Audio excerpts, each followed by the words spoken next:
The fluorescent lights of the cramped studio apartment buzzed overhead as Daniel Crawford stood motionless, staring at the divorce papers his wife Jessica had just slammed onto their secondhand coffee table. But what she didn't know was that the funeral he'd attended 3 days ago wasn't for just any father. It was for a secret real estate mogul who'd built an empire in silence. Jessica's designer heels clicked impatiently against the worn linoleum as she checked her phone again.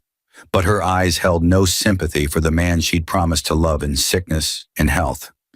Behind her perfectly applied makeup was a woman who'd already made her choice, but that choice involved Richard Sterling, Daniel's boss at Morrison & Associates, the man who'd been undermining Daniel for 2 years. The irony would have been laughable if it weren't so devastating, but Daniel had learned to swallow his pride working minimum wage while putting himself through night school. His father's funeral had been sparsely attended, but the lawyer who'd approached him afterward had handed him a manila envelope that would change everything. Inside that envelope was documentation of a $140 billion estate portfolio spanning 17 countries, but Jessica was too busy rehearsing her goodbye speech to notice the way Daniel's hands trembled. She called him useless that morning, but she had no idea what was coming. Richard had called him useless too, but those words would soon taste like ash. What Jessica didn't understand was that the man she was leaving had just become one of the wealthiest individuals on the planet. But she was too blinded by her own ambition to see the storm brewing behind his quiet eyes. The question wasn't whether she'd regret her decision, but how spectacularly that regret would unfold. Would Daniel reveal his inheritance and watch her crawl back? But would he have the strength to say no? Could a woman who'd abandoned him at his lowest moment ever truly understand what she'd thrown away? But more importantly, would the man she was running to accept her when the truth emerged? The answer would shock everyone, but especially Jessica, who thought she knew exactly what her future held. Daniel Crawford had never imagined his life would unravel on a Tuesday, but Tuesdays had a way of being cruel in their mundane efficiency, and this particular Tuesday had started with burnt toast and ended with his wife's ultimatum. The morning had been typical enough. Daniel had woken at 5:30 a.m. to the sound of his neighbor's dog barking through paper-thin walls, but he'd learned to tune out the noise over the 3 years they'd lived in this glorified closet on the wrong side of downtown. Jessica had still been asleep, but her phone had been buzzing on the nightstand with messages she'd quickly silence whenever he was around.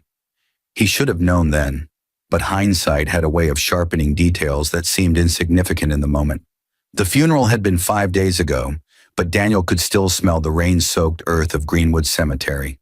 His father, Thomas Crawford, had been buried in a plot so modest it seemed almost apologetic, but the 7 people who'd attended, including Daniel and the mysterious lawyer, had stood in silence as the casket was lowered.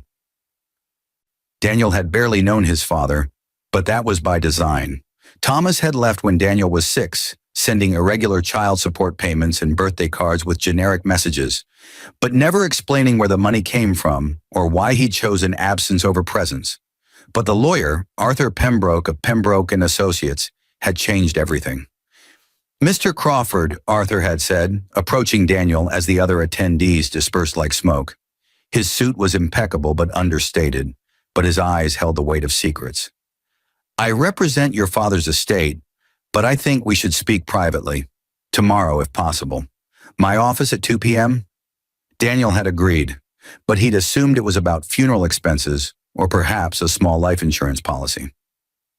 His father had worked in property management, but that could mean anything from supervising apartment buildings to being a glorified maintenance man. Daniel had inherited his father's height and his tendency toward silence, but he'd always assumed he'd avoided inheriting his father's failure.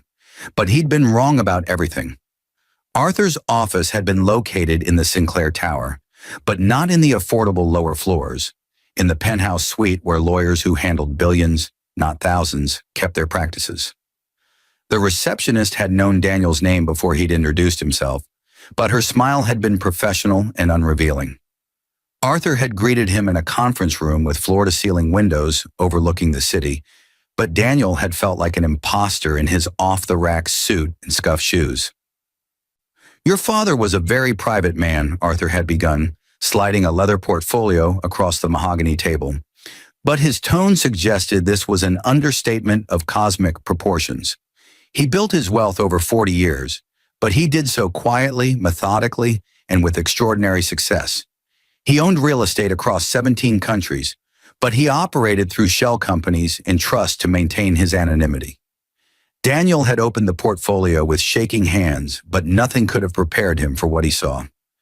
Property holdings in Manhattan, London, Tokyo, Dubai, Singapore, Sydney, Paris, Hong Kong, Los Angeles, Miami, Toronto, Vancouver, Berlin, Sao Paulo, Mumbai, Shanghai, and Monaco.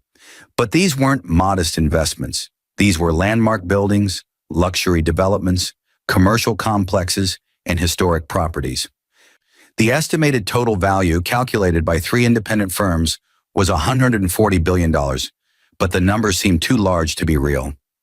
"This is impossible," Daniel had whispered, but Arthur had shaken his head. "Your father was a genius at identifying undervalued properties in emerging markets," Arthur had explained, pulling up digital files on his tablet. "He bought his first building in 1984 for $200,000 in what was then a deteriorating neighborhood in Manhattan. But he saw what others didn't, that the city was on the verge of a renaissance. He flipped that property for $2 million 3 years later, but instead of celebrating, he reinvested everything. By 1995, he owned 40 properties across 6 countries, but he lived modestly, avoided publicity, and let his portfolio grow exponentially." But Daniel's mind had been reeling. "Why didn't he tell me? Why didn't he be in your life?" Arthur had finished gently. "He struggled with that decision every day, but he believed that wealth corrupted, that it made people targets, and that you deserved a chance to build your own character without his shadow. He was wrong, of course, but his intentions were complicated." The portfolio had included a letter from Thomas, but Daniel hadn't been able to read it in the office. Instead, he'd folded it carefully and slipped it into his jacket pocket. But he'd known Jessica would ask questions he wasn't ready to answer. He'd left Arthur's office with a new phone number, a new bank account with immediate access to $50 million in liquid assets, with more to come as the estate was fully transferred, and a completely new understanding of who his father had been. But he'd also left with a warning. "Don't tell anyone immediately. These things have a way of bringing out the worst in people, but you'll know when the time is right." Daniel had heeded that warning, but perhaps he'd waited too long. By the time he'd gotten home that evening 3 days ago, Jessica had been on the phone in the bedroom with the door closed, but her laughter had sounded too intimate, too comfortable. He'd started noticing things then. The way she angled her phone away from him, the new perfume, the sudden interest in going to Morrison and Associates after-work events, but most tellingly, the way she'd started picking fights over money. "We can't keep living like this," she'd said that night, but her tone had been accusatory rather than concerned. "Daniel, you're 34 years old, but you're still working as a mid-level analyst at a company that doesn't respect you. Richard says—" She'd stopped abruptly, but the damage was done. "Richard says what?" Daniel had asked quietly, but he'd already known. Jessica had recovered quickly, but her cheeks had flushed. "Richard says that Morrison is planning layoffs, but people with initiative will be safe.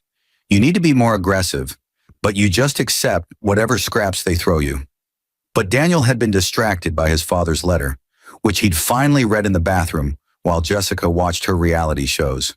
Thomas's handwriting had been shaky but legible, but the words had cut deep. "Daniel, if you're reading this, I'm gone, but I hope I'm leaving you something valuable. Not just money, but a choice. I chose absence because I was afraid, but I see now that fear made me a coward. I watched you from a distance, every school play, every graduation, every small triumph, but I never had the courage to be present. The money is yours, but I hope you'll use it to build something better than I did.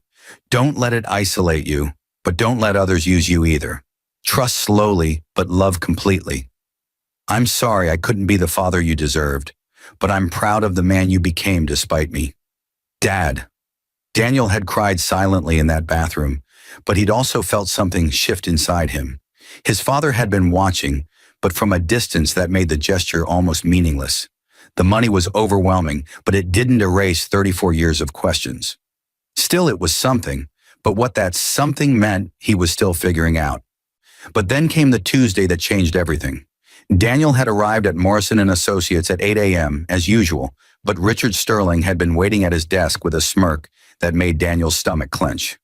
Richard was everything Daniel wasn't. Tall, charismatic, expensive suit, but most importantly, ruthless.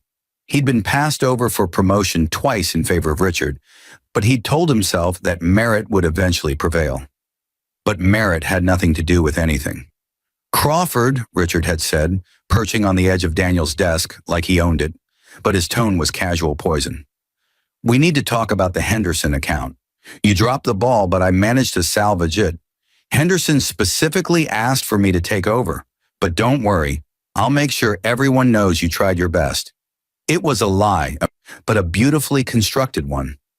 Daniel had spent 3 months cultivating the Henderson relationship, but Richard had swooped in during the final presentation and taken credit. The worst part was that their boss, Patricia Morrison, had believed Richard's version of events, but she'd always had a blind spot where Richard was concerned. That's not what happened, Daniel had said quietly, but even to his own ears, he'd sounded defeated. Richard had laughed, but there was no humor in it.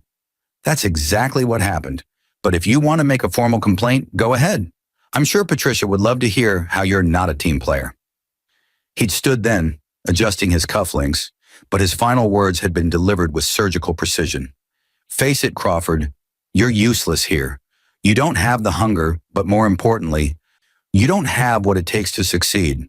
Some people are just meant to be background noise. But Daniel had said nothing, because what was there to say? That evening, Jessica had been waiting for him with the divorce papers, but she'd been dressed like she was going somewhere important. Her hair was styled, her makeup perfect, but her eyes were cold. I can't do this anymore, she'd said without preamble, but she'd rehearsed this speech. Daniel, I married you because I thought you had potential, but 5 years later, we're still living in this dump while my friends are buying houses and taking vacations. You're a good person, but good doesn't pay the bills. I need more, but you can't give me that. Daniel had felt something crack inside him, but he'd kept his voice steady. Jessica, my father just died. Can we talk about this? Your father abandoned you, she'd interrupted, but her words were scalpel sharp. He was a deadbeat who sent birthday cards, but he never gave you anything real. I'm sorry he died, but that doesn't change our situation. I've filed for divorce, but I'm willing to make this easy. You can have the furniture, but I want out of the lease. I've already found a new place. The implications had hung in the air like smoke, but Daniel had to ask, with Richard? Jessica's silence had been confirmation enough, but then she doubled down. Richard is successful, but more than that, he's ambitious. He sees opportunities, but he seizes them. You just exist. I need someone who's going to build a life, but you're content with mediocrity. I'm sorry, Daniel, but I'm done settling. She'd called him useless without using the word, but the meaning was clear. And then she'd left, promising to return for her things over the weekend. But Daniel had barely heard her. He'd sat in that empty apartment for hours, but he hadn't cried. Instead, he'd felt a cold clarity settling over him like frost. But morning had brought a text from Richard. Heard the news. Sorry it didn't work out, but Jessica deserves someone who can provide for her. No hard feelings, right? No hard feelings, but the audacity was breathtaking. Daniel had gone to work that Wednesday, but he'd moved through the day like a ghost. Colleagues had whispered, but he'd ignored them. Patricia had called him into her office to discuss transitioning the Henderson account permanently to Richard, but she'd couched it as an opportunity for Daniel to focus on smaller clients where he'd be more comfortable. It was a demotion in everything but name, but Daniel had simply nodded. You're taking this well, Patricia had said, but she'd sounded suspicious. I expected more pushback.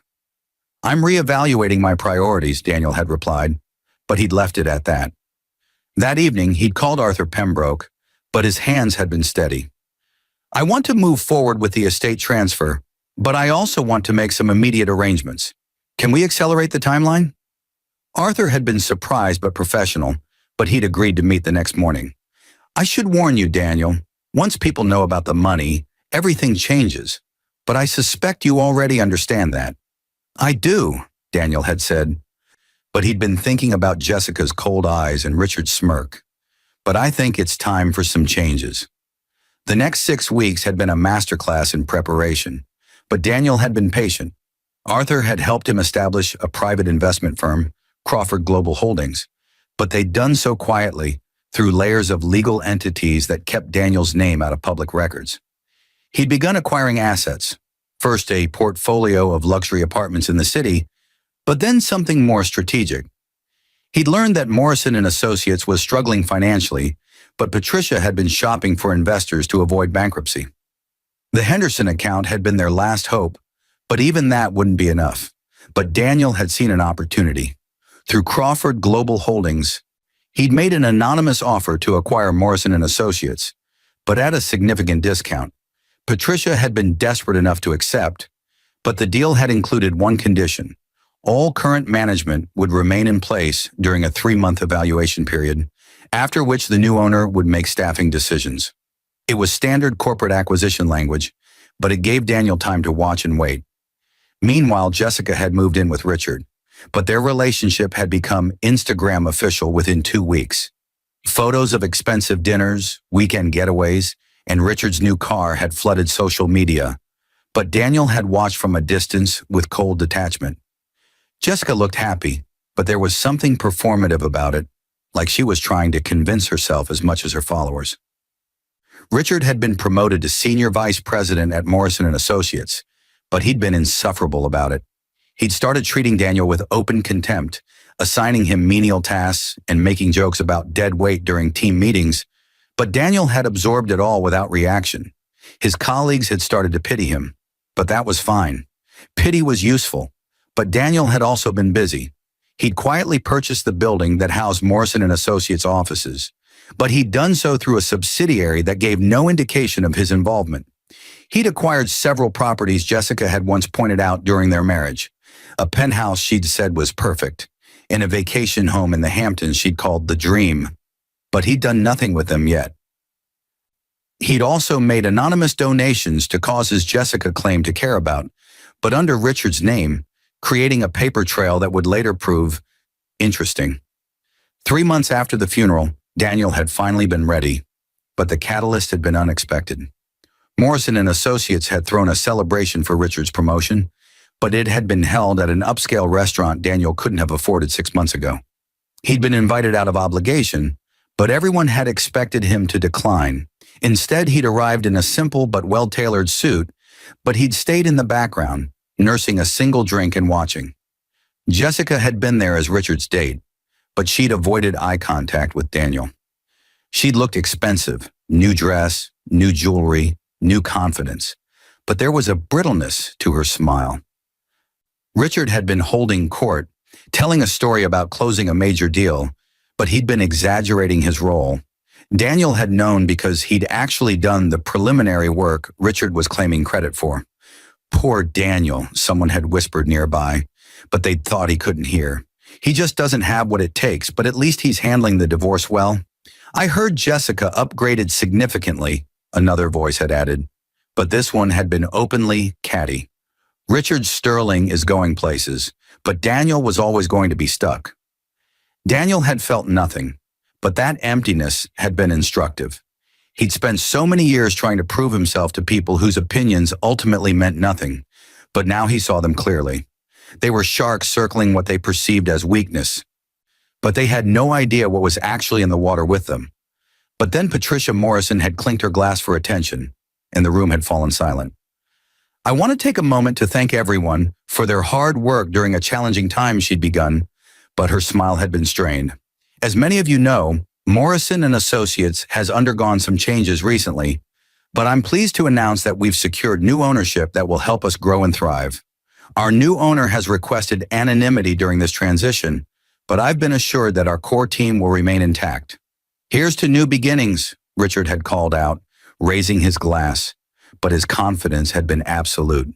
He'd assumed his position was secure, but he'd made that assumption based on Patricia's favoritism, not merit. But Patricia had continued, and her next words had shifted the energy in the room. However, our new owner has requested an immediate meeting with all senior staff tomorrow morning, but also specifically requested that Daniel Crawford attend. I'm not sure why, but those were the terms of the acquisition. The room had gone quiet, but curious glances had been directed at Daniel. Richard had frowned, but Jessica had looked confused. Daniel had simply nodded, but he'd offered no explanation. Probably wants to fire him personally, Richard had muttered to Jessica, but his voice had carried. New owners always clean house, but they start with the weakest links. Jessica had laughed, but it had sounded forced. Daniel had left the party early, but not before catching Jessica watching him leave. For just a moment, her mask had slipped. But he'd seen something there, not quite regret, but perhaps a flicker of uncertainty. He'd filed that away, but he'd said nothing. The next morning, Daniel had arrived at Morrison & Associates at 8 a.m., but he'd entered through the building's main lobby rather than the office entrance. The building manager, Marcus Thompson, had recognized him immediately, but that was because Daniel had met with him personally 3 weeks ago as the building's new owner. "Good morning, Mr. Crawford," Marcus had said with a respectful nod, but he'd kept his voice low. "Everything is prepared as you requested. Conference room A, but the management team should be gathering shortly." "Thank you, Marcus," Daniel had replied, but he'd headed to his office first to collect a few personal items. The space looked exactly as he'd left it, cluttered, modest, forgettable, but he wouldn't be returning to it. He'd boxed up the few photos and books that mattered, but he'd left everything else. Someone else could deal with it. By 9 a.m., the conference room had been full, but the atmosphere had been tense. Patricia had been there, along with Richard and 4 other senior managers, but they'd all been waiting for the mysterious new owner.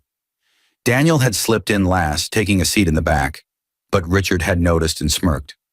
"Glad you could join us, Crawford," Richard had said, but his tone had been mocking. "Though I'm not sure why you're here, but I suppose even the coffee boy gets to witness corporate history." A few people had laughed nervously, but most had looked uncomfortable. Patricia had shot Richard a warning glance, but she'd said nothing. She'd been too worried about making a good impression on the new owner. But then Arthur Pembroke had entered, carrying a leather briefcase, and the mood had shifted. Arthur was recognizable. His firm handled only the wealthiest clients, but his presence suggested the new owner was someone significant. He'd nodded politely to the room, but his eyes had found Daniel's, and he'd given the slightest smile. "Good morning," Arthur had begun, moving to the head of the conference table. "Thank you all for being here, but I'll keep this brief. 3 months ago, Crawford Global Holdings acquired Morrison & Associates, but as stipulated in the acquisition agreement, this morning marks the end of the evaluation period. The owner has reviewed all personnel files, performance records, and financial contributions, but he's ready to make some decisions." "When do we meet him?" Patricia had asked, but her voice had been eager. "We're ready to discuss our vision for the company's future." Arthur had smiled, but it hadn't reached his eyes. "You're about to meet him now, but I think you'll be surprised." He gestured toward Daniel, who'd stood slowly, but the room had erupted in confusion. "What is this?" Richard had demanded, but his face had gone pale. "Is this some kind of joke?" "No joke," Daniel had said quietly, moving to stand beside Arthur. "Crawford Global Holdings is my company, but I've been operating quietly since inheriting my father's estate. Arthur has been helping me transition into my new role, but I wanted to see how Morrison & Associates operated before making any changes. I've learned a lot over the past 3 months." The silence had been deafening, but Jessica had appeared in the doorway then, looking confused. She'd come to bring Richard his forgotten phone, but she'd frozen when she'd seen Daniel at the head of the table. "I don't understand," Patricia had whispered, but her face had gone ashen. "Your father was a secret real estate mogul who built a $140 billion estate portfolio," Daniel had finished, but his voice had remained calm. "He died 3 months ago, but he left everything to me. I've spent the time since then learning about his businesses and deciding what to do with them. Acquiring Morrison & Associates was strategic, but also personal." Richard had stood abruptly, but his chair had clattered backward. "This is insane, but you can't just—" "I can, actually," Daniel had interrupted. But there had been steel in his voice now. "As the majority owner, I have complete authority over all staffing and operational decisions, but I've taken my time making them. Arthur, if you would? Arthur had pulled out a folder, but he distributed copies to each person in the room. Inside, you'll find your new employment status, but I'll summarize. Patricia Morrison, you're being retained as a senior consultant with a significant pay cut and reduced responsibilities. But your institutional knowledge is valuable during this transition.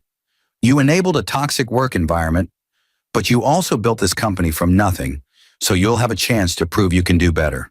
Patricia had nodded mutely, but tears had been forming in her eyes. As for the rest of you, Arthur had continued, but his gaze had swept the room. Your positions are being evaluated individually based on merit, performance, and ethical conduct. Most of you will be retained, but some changes are necessary. But everyone had been looking at Richard, who'd remained standing, but his confidence had evaporated. And me? He'd demanded, but his voice had cracked. Daniel had met his eyes, but there had been no satisfaction in what came next, only cold justice. Richard Sterling, you're being terminated for cause, effective immediately, but the grounds are extensive. You've systematically taken credit for other people's work, created a hostile work environment, manipulated performance reviews, and engaged in conduct unbecoming of your position. I have documentation of 17 separate incidents over the past 2 years alone, but I've also discovered you've been funneling clients to a side business you operate without company disclosure. That's breach of contract, but it's also potentially criminal. Richard had tried to speak, but nothing had come out. You called me useless, Daniel had continued, but his voice had remained level. You undermined me at every opportunity, but you did the same to others. You created a culture where success meant stepping on people.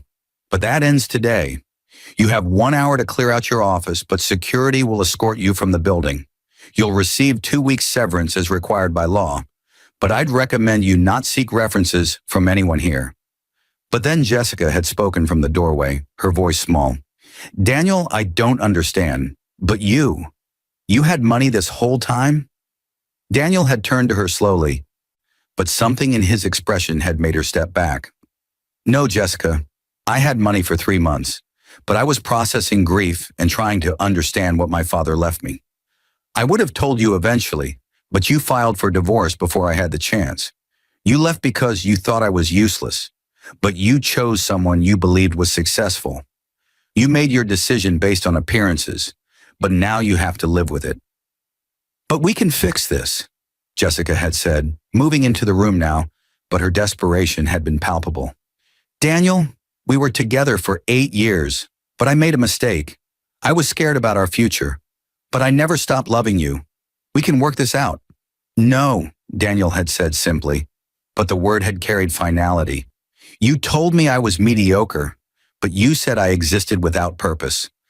You looked at me with contempt, but you left for someone who treated me worse than you did. You didn't leave because we had problems, but you left because you saw an opportunity you thought was better. I'm not interested in being your backup plan. Richard lied to me, Jessica had insisted, but tears had been streaming down her face now. He said you were about to be fired, but he said he could give me a better life. I didn't know. You didn't want to know, Daniel had corrected gently but firmly. Jessica, I don't hate you, but I don't trust you either. You revealed who you are when you thought I had nothing to offer, but that's information I needed. I wish you well, but we're done. Jessica had looked at Richard then, but he'd been staring at Daniel with naked fury.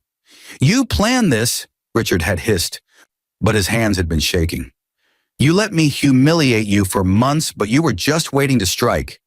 What kind of person does that? The kind who learned patience from watching his father build an empire in silence, Daniel had replied, but his expression had remained neutral. You taught me something valuable, Richard, that people reveal their true character when they think there are no consequences. You were cruel because you could be, but you never considered that the balance of power might shift. That was your mistake. Arthur had cleared his throat, but his message had been clear. Time to wrap up.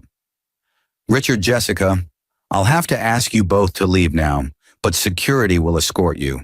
The rest of you, please review your packets and return to your offices, but we'll have individual meetings throughout the day. As people had filed out, Daniel had remained at the head of the table, but he'd felt oddly empty. There had been no triumph, but there had also been no regret. Jessica had tried to approach him again, but security had intercepted her, and she'd left sobbing. Richard had stormed out without another word, but his career in the industry was likely over. Daniel had made sure other firms would hear about the documentation he'd compiled. Patricia had lingered, but her eyes had been red. "I failed you, Daniel, but I see that now.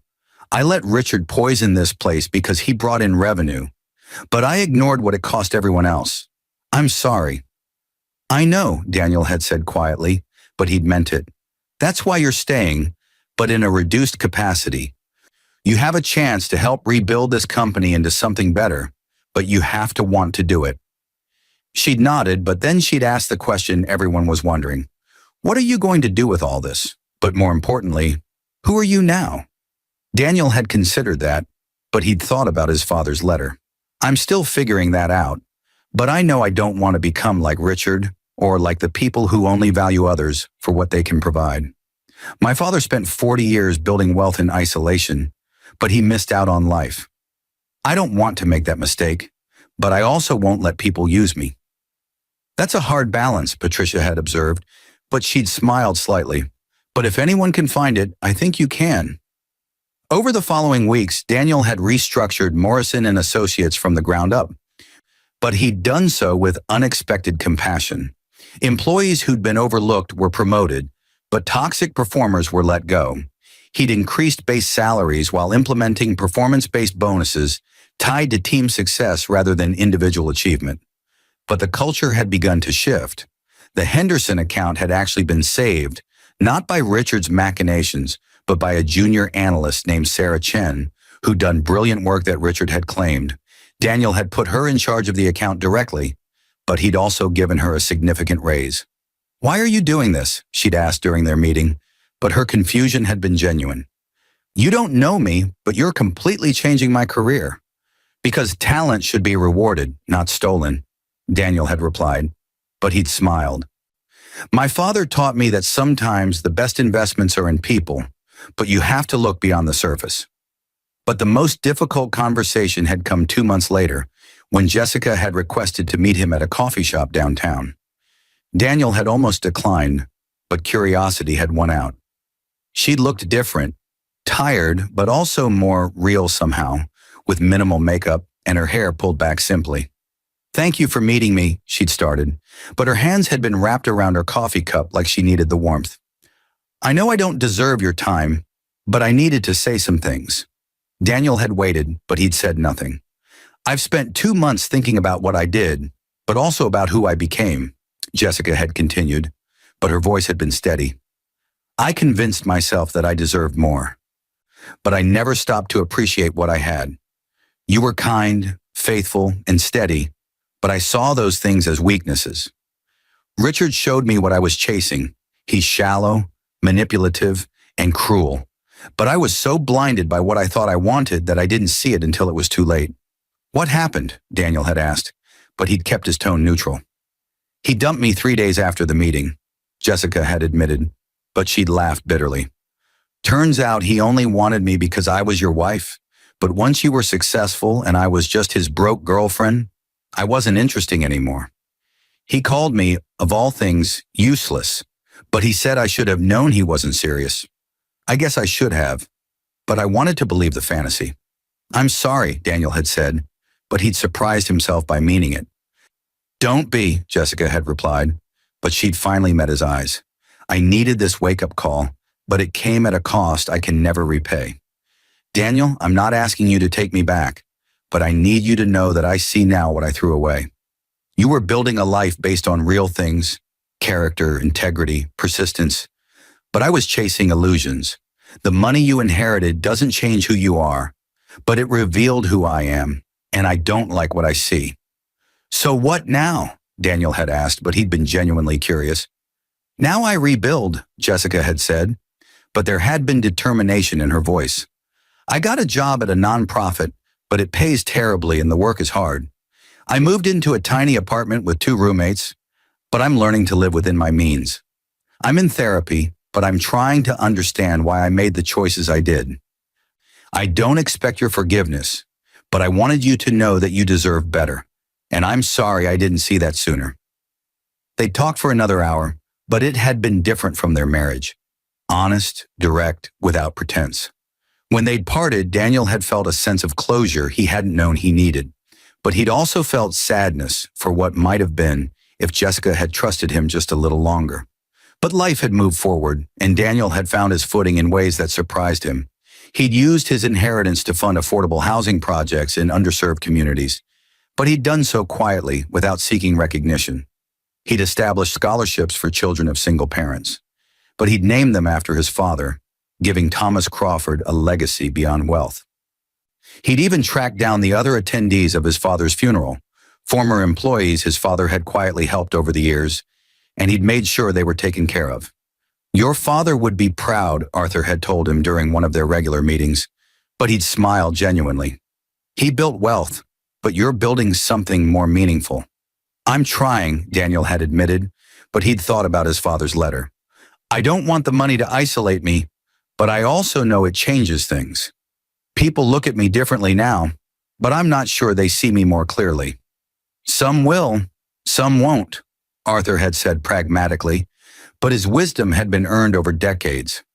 "The key is choosing carefully who you let close, but not closing yourself off entirely. Your father made that mistake, but you don't have to repeat it."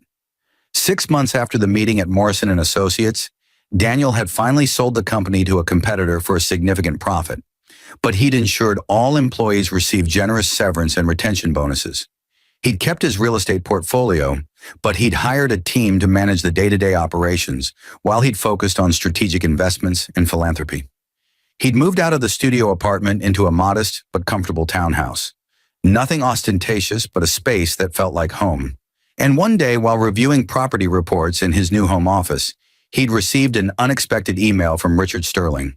The subject line had read simply, "Acknowledgement," but Daniel had hesitated before opening it. Inside had been a short message.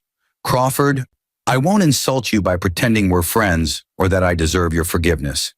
But I wanted you to know that losing everything taught me something I should have learned years ago.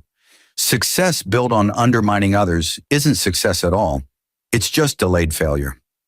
I'm working in insurance sales now in another state, but I'm starting over with a clean slate. I don't blame you for what happened, but I blame myself for earning it. I hope you're building something good with what you inherited, but more importantly, I hope you're happier than I ever was. Richard." Daniel had read it twice, but he'd ultimately decided not to respond. Some chapters closed without need for additional words, but he'd appreciated the gesture nonetheless. It had shown growth, but it had also shown that consequences sometimes led people to reevaluate their choices. That was its own form of justice.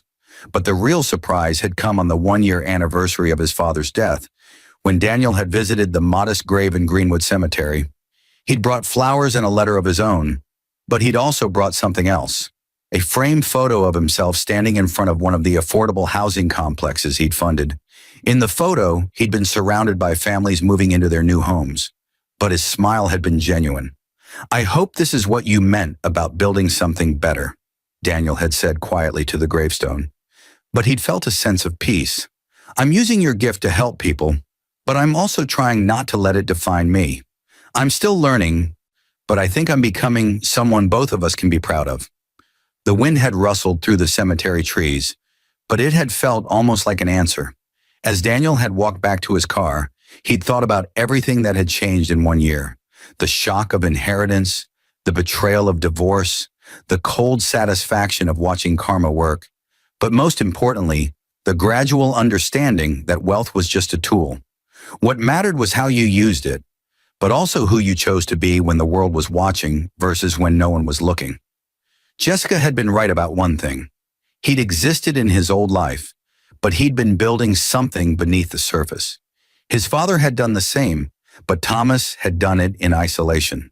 Daniel was determined to do it differently, to use his resources to create opportunities for others, but to also remain connected to the humanity his father had sacrificed. Morrison & Associates had been renamed Crawford Development Group under new ownership, But Daniel had stayed on as a silent partner, helping guide strategy while empowering others to lead. The company had become known for ethical business practices and employee development, but it had also become profitable in ways that benefited everyone involved. And sometimes, late at night, Daniel would take out his father's letter and read it again. But he'd also started writing responses, letters his father would never read, but that helped Daniel process his journey. In one letter he'd written, "Dad, I understand now why you kept your distance, but I still wish you trusted me with the truth. I would have loved you regardless of the money, but I'll never know if you'd have believed that. I'm trying to honor your legacy while building my own, but it's harder than you probably imagine. People see the wealth, but they don't see the person, and sometimes I'm not sure I see him either. But I'm trying, and I think that's what you wanted most, for me to keep trying to be better. Thank you for the gift, but thank you more for teaching me through your absence what presence really means. I won't make your mistakes, but I'll always be grateful for your sacrifice." Daniel. 2 years after his father's death, Daniel had established the Thomas Crawford Foundation, but its mission had been specific: to provide resources, education, and opportunities for children of absent parents. It had been his way of transforming pain into purpose, but it had also been his way of ensuring his father's absence created something meaningful. The Foundation's first major project had been a mentorship program pairing successful professionals with young people who lacked parental guidance. But Daniel had insisted on participating personally. One afternoon a week, he'd meet with a 16-year-old named Marcus, different Marcus, whose father had left when he was 5, but whose potential was enormous. They'd talk about school, goals, fears, but also about how to build a life based on values rather than circumstances. "Do you ever get angry at your dad?" Marcus had asked during one session, but his directness had been refreshing. "Sometimes," Daniel had admitted, but he'd considered the question carefully. "But mostly I just feel sad about what we both missed. But I also understand he did what he thought was best. That doesn't make it right, but it makes it human. People are complicated, but we get to choose whether their mistakes define us or teach us." "That's deep," Marcus had said, but he'd smiled. "You sound like you've thought about this a lot." "Every day," Daniel had replied honestly, but he'd returned the smile. "But that's okay, because the thinking helps me be better, and maybe someday you'll pay it forward to someone else who needs it." But perhaps the most unexpected development had come when Daniel had been invited to speak at a business conference about ethical wealth management. He'd initially declined, but Arthur had encouraged him to share his story, suggesting it might help others navigate similar situations. Standing on that stage, looking out at hundreds of faces, Daniel had felt a moment of vertigo, but then he'd thought about his father's letter and found his voice. 18 months ago, I inherited $140 billion, but I almost lost everything that mattered before I even knew the money existed," he'd begun, but the room had gone silent. "My wife divorced me to marry my boss because they both believed I was useless, but they measured my worth by my job title and bank account. When the truth came out, they wanted back in, but by then I'd learned something invaluable. The people who value you only when you're successful never really valued you at all." He'd paused, but the audience had been rapt. "I'm not here to celebrate revenge or to pretend money solved my problems," Daniel had continued, but his message had been building. "I'm here to tell you that wealth is just amplification. It makes you more of what you already are. If you're generous, you'll be able to be more generous. But if you're cruel, you'll be able to be more cruel. The money my father left me came with a choice. I could become isolated like he was, or I could use it to build connections and create opportunities. I'm still learning, but I know that the measure of wealth isn't what you have. It's what you do with it and who you become in the process." The speech had been featured in several business publications, but more importantly, it had started conversations. People had reached out to share their own stories of betrayal, inheritance, and transformation. But Daniel had tried to respond to as many as possible. He'd learned that his experience, while unique in scale, was universal in emotion. Everyone had faced rejection, disappointment, and the challenge of choosing who to become when circumstances change. But he'd also learned that shock, while initially satisfying, wasn't a sustainable foundation for happiness. Jessica's and Richard's reactions had been gratifying in the moment, but the real victory had been in building a life based on purpose rather than proving a point. His father had been a secret mogul, but Daniel was determined to be an open one, transparent in his dealings, generous with his resources, but also protective of his own growth and healing. 3 years after his father's death, Daniel had finally started dating again, but slowly and carefully. He'd met Emma Reynolds at a foundation event. She'd been a volunteer coordinator who'd approached him with a funding proposal for a literacy program, but her pitch had been interrupted by her accidentally spilling coffee on his suit. Instead of being mortified, she'd laughed and handed him napkins while declaring, "Well, that's one way to make an impression. You'll never forget me now." She'd been right, but not because of the coffee. Emma had treated him like a person rather than a checkbook, but she'd also challenged him when he'd retreated into work to avoid dealing with emotions. Their first date had been to a neighborhood pizza place, Emma's choice, but they'd talked for 4 hours about everything except money. When he'd finally told her about his inheritance, she'd simply shrugged and said, "That's interesting, but tell me more about the mentorship program. That seems like the real story." But Emma had her own complications. She was still processing a divorce from a partner who'd been emotionally absent, but she'd done the work to understand her own patterns. They'd taken things slowly, building trust through consistency, but Daniel had appreciated that she'd never asked him to prove his wealth. She'd met him in his modest townhouse, but she'd never suggested he buy something bigger. She'd driven her used sedan to events, but she'd never hinted at wanting an upgrade. "Why does the money not matter to you?" Daniel had asked one evening, but they'd been sitting on his back porch watching the sunset. "Because I've seen what chasing money does to people," Emma had replied thoughtfully, but her honesty had been characteristic. "My ex spent our entire marriage trying to impress people who didn't matter, but he forgot to invest in the person who did. I'd rather have someone who's present and kind than someone who's rich and absent. You could be broke, Daniel, but you'd still be someone worth knowing." Those words had meant more than any elaborate gesture, but Daniel had filed them away as proof that real connection was possible even after betrayal. But life had continued to offer surprises, both pleasant and challenging. Morrison and Associates, now Crawford Development Group, had thrived under new leadership, but Daniel had remained involved enough to see his vision implemented. The company had become known for employee development and ethical practices, but it had also become highly profitable, proving that doing good and doing well weren't mutually exclusive. Jessica had eventually reached out again, but not to rekindle romance. Instead, she'd wanted to introduce him to her new partner, Marcus. Yes, another Marcus, who'd been a social worker she'd met through her nonprofit work. They'd met for coffee, but the dynamic had been surprisingly comfortable. "I wanted you to meet him," Jessica had explained, but her sincerity had been evident. "Because I wanted you to see that I learned something from losing you. Marcus isn't wealthy, but he's dedicated to helping people. He sees me, but not for what I can provide or how I look. I should have valued those things with you, but I was too immature to recognize them." "I'm happy for you," Daniel had said, but he'd meant it. Marcus had been genuine, asking thoughtful questions about Daniel's foundation work and sharing stories about his own clients. They'd parted as something almost like friends, but with clear boundaries and mutual respect for the past they'd shared. Richard had never resurfaced, but Daniel had heard through industry contacts that he'd eventually found success in a completely different field. He'd become a business consultant specializing in ethical leadership and corporate culture reform. The irony wasn't lost on anyone, but apparently Richard had committed genuinely to changing his approach. Daniel had felt no need to reach out, but he'd acknowledged that people could evolve if they chose to do the work.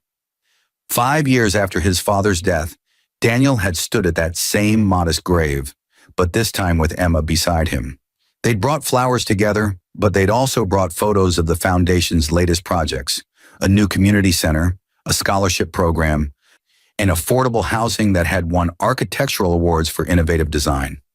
"Your son did good, Mr. Crawford," Emma had said softly to the gravestone, but her hand had been in Daniel's. "He took what you built and made it something that helps people. I think you'd be proud." Daniel had squeezed her hand, but he'd felt a sense of completion he'd been chasing for years. His father's absence had shaped him, but it no longer defined him.